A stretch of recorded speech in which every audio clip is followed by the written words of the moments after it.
What's up, guys? Welcome back to Zilla MMA. I am your host, as always, the Zilla. I want to start this episode like always, and that's thanking you guys, the viewers. If you're new to the channel, thank you. We really appreciate all the viewers we get. Please go like and subscribe so you know when our new videos are coming out, and leave some comments, some feedback about this card, what you enjoyed from the video. We love hearing from you guys, so really appreciate it as always.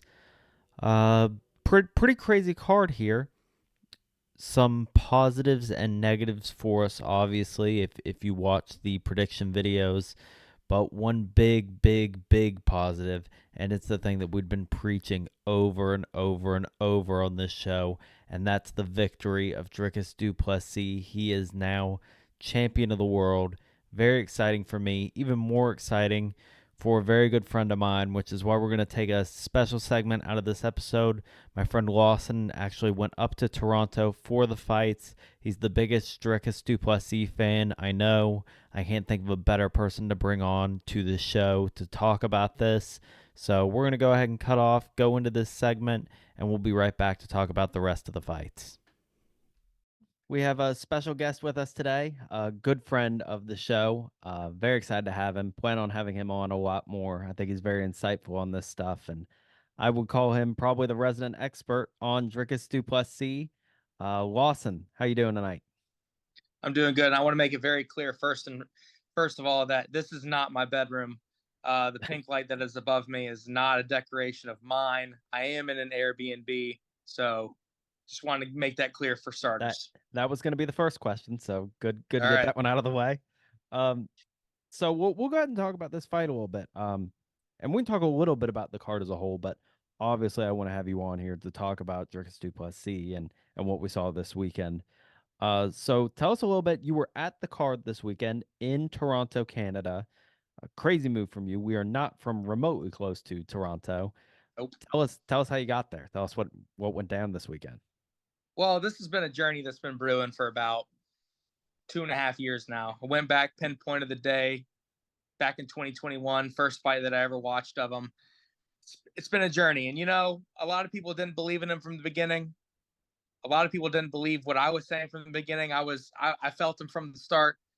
I knew that he was going to be him. And, I've been following along. I've been arguing with people. I mean, everyone was telling me.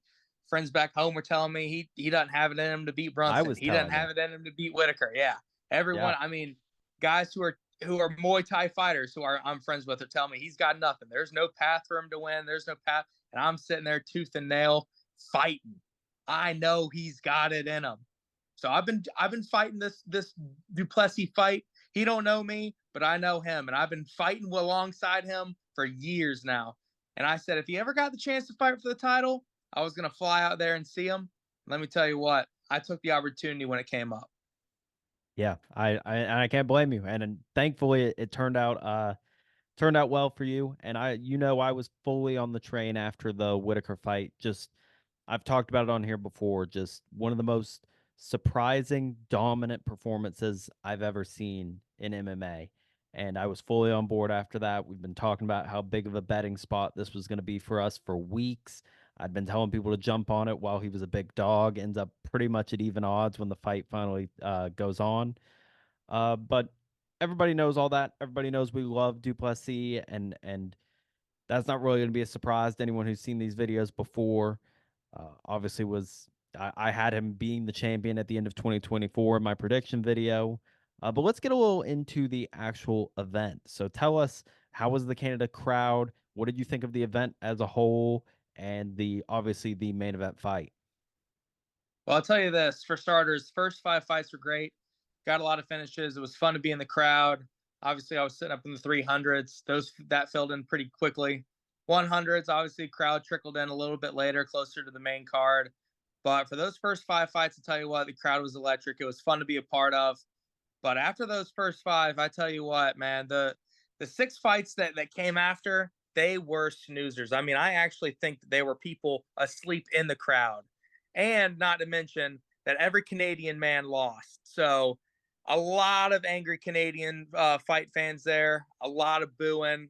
I think that people were kind of angry at, you know, the card in total, even if it's not the Canadian fighters, even if it was just the quality of the fights. Because I mean, even if there were a couple finishes that were exciting, I think that people might have been a little bit more excited.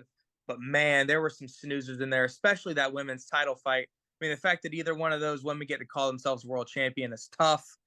That fight in particular was a pain to watch, and it was brutal to watch in person, especially when you know what's coming up next. When you know that you're just waiting for the main event to come up, it was tough to Right. get through.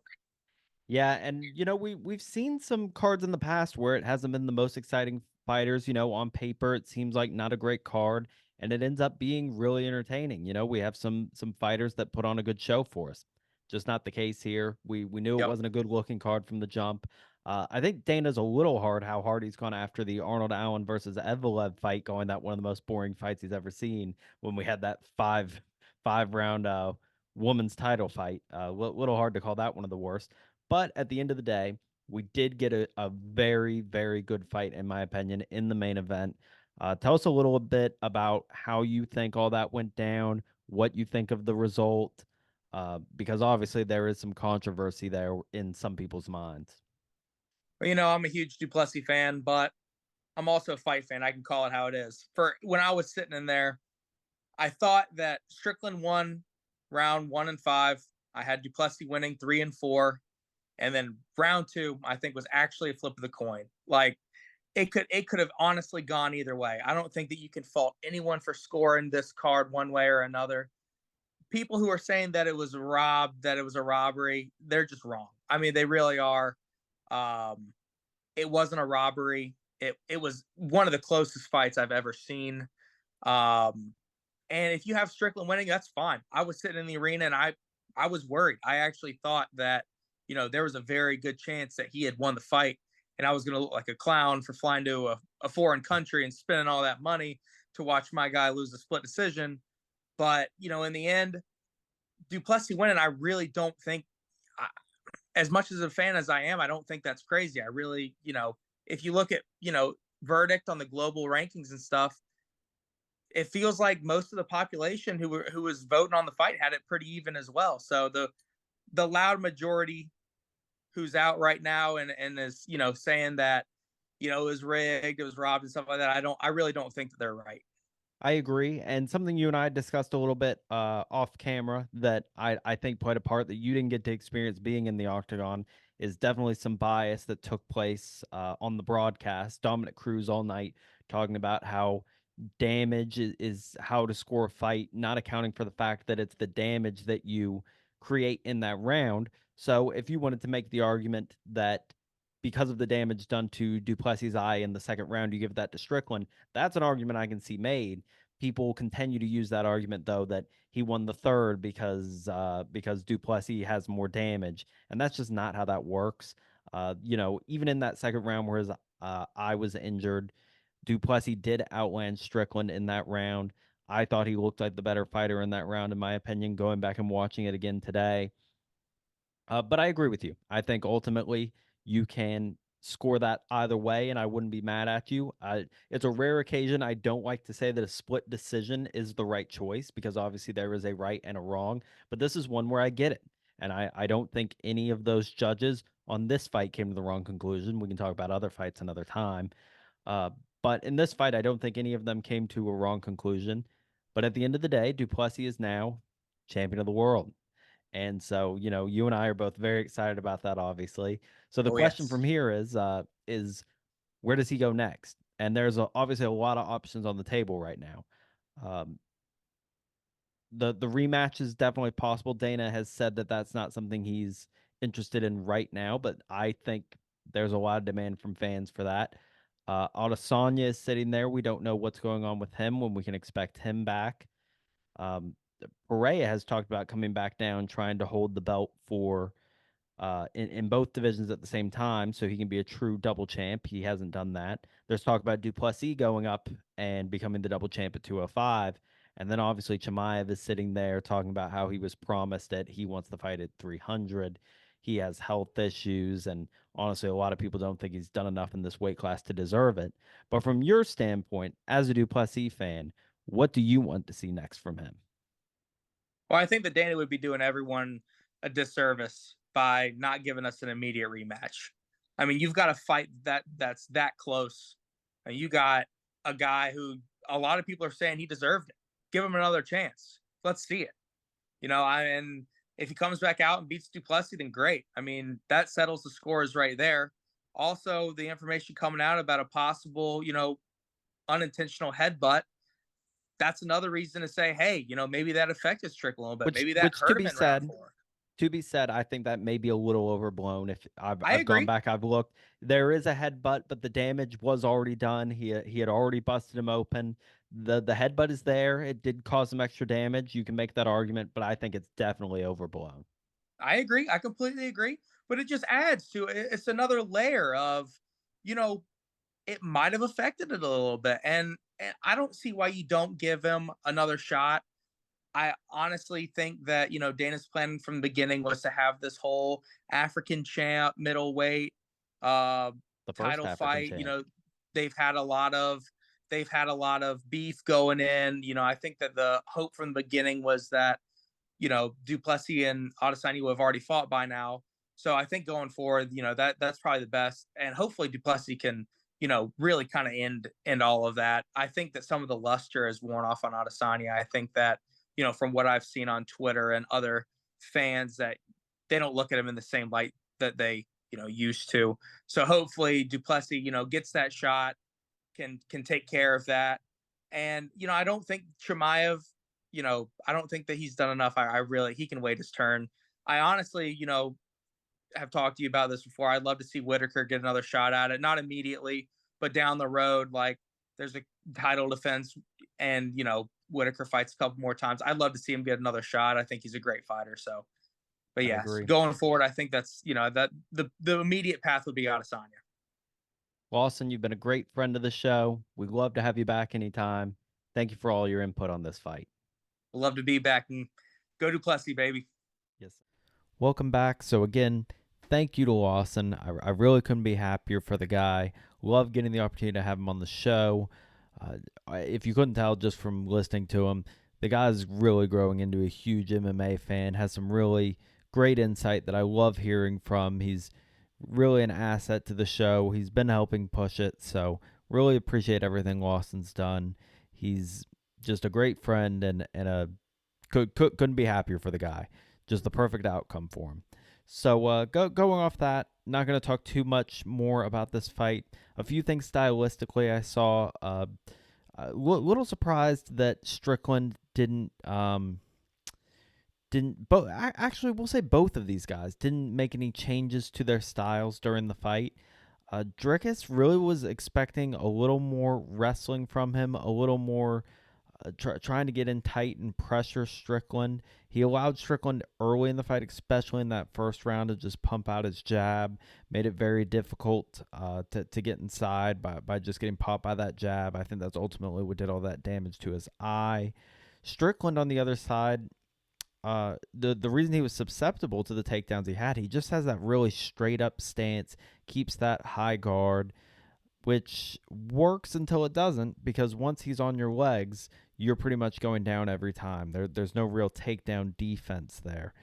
And as the fight went on, Duplessis actually was able to lower that guard in a way that Adesanya wasn't able to, with those kicks he was taking to the body and all the damage he was doing on the lower half of Strickland.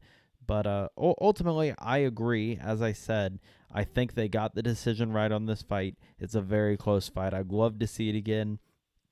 I'm not sure if I 100% agree with Lawson or not on whether we need to run this directly back. It really depends on if you think these are the two best guys in the weight class. If Adesanya is at his best, I don't think that's the case. I think Strickland saw a very deteriorated version of Adesanya. I don't know why, and I don't know if he would return to his form if he came back for UFC 300 or whenever we see him again. But if he's up there, I think he is the better fighter. As far as Chimaev goes, maybe he's the better fighter. I don't think he's done enough at this weight class to warrant a title shot. But if it's true that Dana promised it to him in that Kamaru fight, then who knows what we have on our hands. But a very interesting situation. honestly can't wait to see what happens with Pereira as well. I think those two are ultimately going to collide at some point, no matter what weight class that ends up being at. So that's yet to be seen, but a great fight. The one that I really had told you to press, to put your money on. I've been telling you to get him as a dog for weeks. And, for all the misses we had on this card, for all the negatives that came from this, we're not the only ones who struggled. 0-7 from the Canadian fighter, something the Canadian men, something no one really saw coming. But if you followed my logic and got on Dricus to Plessis, you probably came out ahead. And so we can thank him for that. Very exciting fight. Very happy for the guy. We'll move into the co-main, and we will not spend nearly the amount of time talking about this we did that last fight.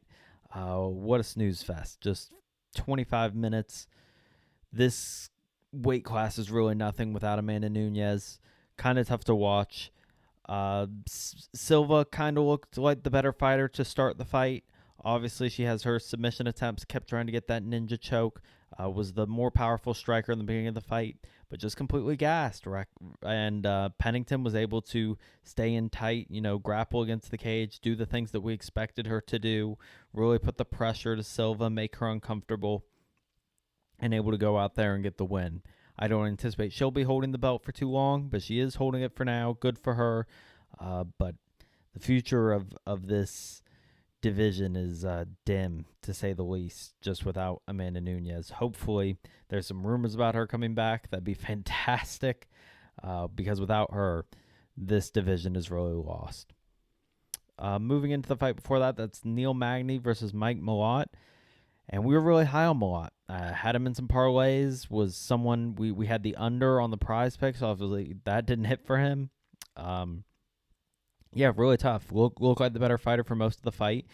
But this is the concern we had about Malott coming into this, and it's that we hadn't seen him go into that third round. We hadn't seen him really go into the fire. And all he really had to do was not get knocked out in the third round, and he's not able to do it. Magny, being the gatekeeper he is, came in and maybe fraud checked him a little bit. Maybe this is a learning lesson for Malott, though. I don't want to go too hard on the guy because he was pretty dominant for 2 rounds.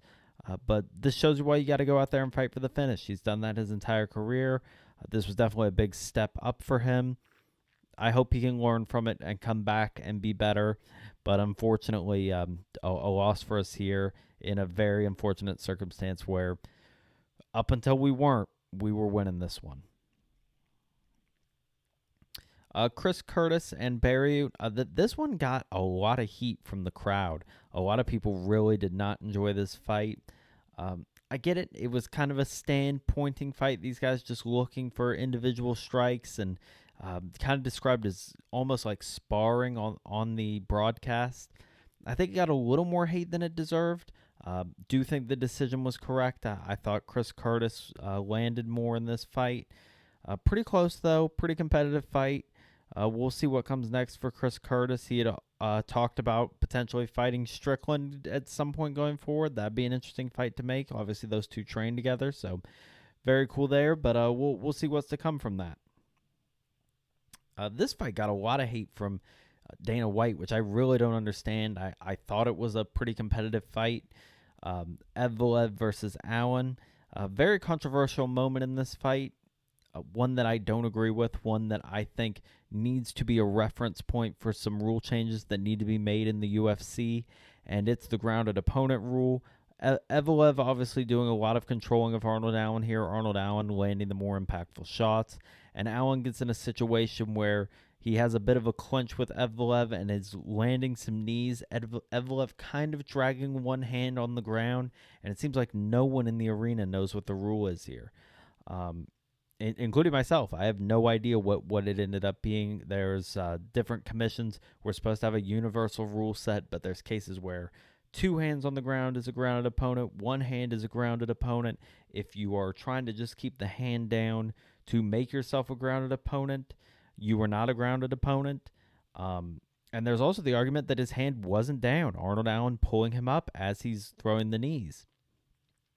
And so you can say that ultimately he didn't have the point deducted, it doesn't matter, but he's working towards a finish, and it gets stopped there. He had just busted Evloev open, and finally had started really putting some pressure on him in this fight, and he gets that taken away from him. I don't like it. I think we need to really relook at this grounded opponent rule. I don't know 100% what the answer is. I'm not sure we should go to what some other commissions have that they've looked at things like soccer kicks being allowed. I don't know if we need to quite reach that point, but the grounded opponent rule is definitely flawed, something that needs to be looked at. So unfortunately, we take the loss here, but I didn't feel all that bad about Arnold Allen's performance. I think he's got a solid future still ahead of him. Same for Evloev, though. Definitely a big upgrade in opponents, and he still showed out. So good for him. Brad Katona versus Garrett Armfield. We're able to get the win here with Garrett Armfield. I believe this was this did end up being unanimous, but a very close fight. Just not thrilled with the fight style of Katona, though. Armfield obviously throwing the more impactful shots, the power. That's what we were expecting. Katona kind of just a one-shot fighter. He's just throwing out shots to hit you. He's not trying to finish you. He's really just trying to control the fight, not really working for a finish.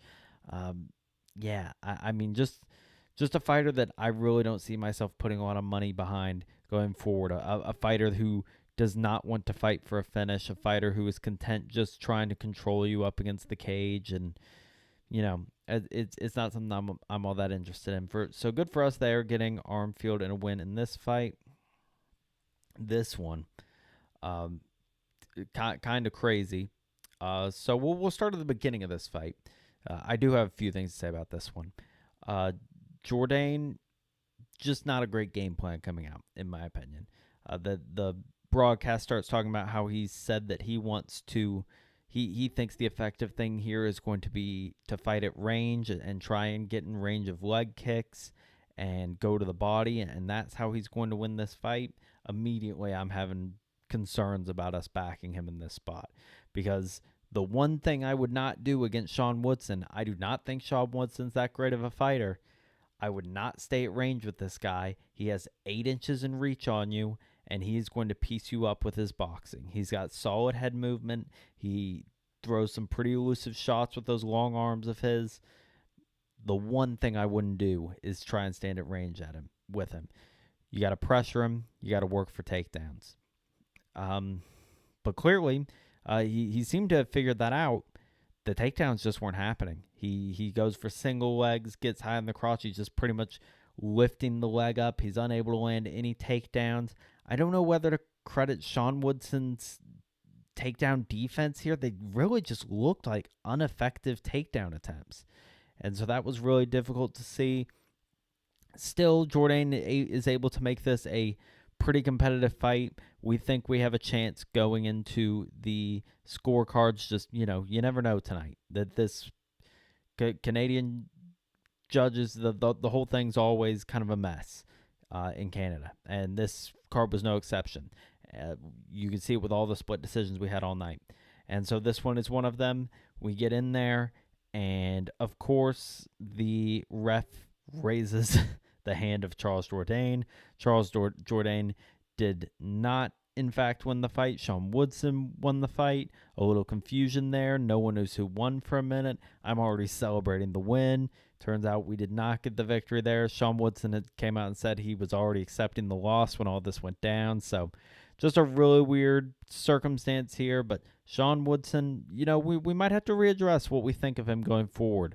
In the right matchups, I think he could be someone we could target.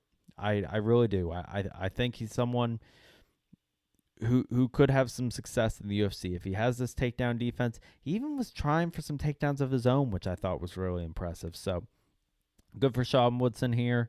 Unfortunately, we're on the wrong side of that one. Then we have the Sidey Taveras fight. Another one, tough one for us here. These two kind of go to war here. Pretty good fight between them. On the wrong side of this one, Taveras able to get the decision here. yeah, unfortunate. The rematch of the Contender Series fight, and it does go the other way this time. Taveras just able to do more damage in this fight, so unfortunate for us there. Jillian Robertson, the thing that we missed in this, we were on Robertson, so good for us there. Good pick. We had taken her over 2 takedowns on prize picks. Unfortunately, she only lands the 2. I didn't think she was going to get the finish. She was doing what I thought she would do. She was wrestling and holding control, and all of that was very impressive to see. But unfortunately, she's able to go out there, use the ground and pound, and get this fight done earlier than we expected. So a good win there for Jillian Robertson. And yeah, I mean, against opponents like this, with her moving up to this or moving to this weight class, she's just been that much more impressive with her wrestling. I think she's going to see a lot of success going forward. Then we get our underdog here in Sam Patterson. This fighter I really want to keep an eye on going forward. Now that he's moved up from 155 to 170, maybe he gave up a little bit of that giant size advantage he had, but he's still really impressive. Has all that length, uses wrestling effectively. The submissions from this guy are going to be amazing with that length and those really thin limbs. It's really useful in a jiu-jitsu game. He looks like a really good fighter, seems to have a solid head on his shoulders. Just listening to him after the fight about everything he learned from his loss in his UFC debut, this is a guy I really want to look out for. I think Sam Patterson could definitely see some success in the UFC going forward and gets us that dog win on this card. Then we have Jasmine Jasudavicius versus Priscilla Cachoeira. And Jasudavicius looked like she was really trying to send a message to Zombie Girl here. Zombie Girl obviously having a reputation as a dirty fighter in the UFC from multiple other instances. She also comes in misses weight coming into this card. And Jasmine, she made a few attempts to finish this early, but not really. She kind of just wanted to do as much damage as she could. She talked about it on the mic afterwards. A really impressive performance of her that she controlled from start to finish, really. And she just does a ton of damage, is able to end up getting the submission when it looks like Zombie Girl is looking for a way out in that third round. Just an absolutely brutal beating. Very exciting for her. So yeah, so that is a good one for us there. And then we will move into the final fight. And that is going to be Malcolm Gordon versus Jimmy Flick. Malcolm Gordon looked like the right call for a while. Yeah, he was fighting the better fight, but it's exactly what we were afraid of. Jimmy Flick is always a threat with the submission game. He's able to get it here. Still not a great performance from him. Still not a guy I really want to back going forward, but is able to get the win, and we get that one wrong as well. So end up going 7-5 on this card, which you guys know is far from ideal in my mind on these fights. We typically do a lot better than that. We hit the ones we really need to hit, and that includes Dricus du Plessis, where we turn out okay on this card, but unfortunately, we just don't get everything that we wanted here. But we move on.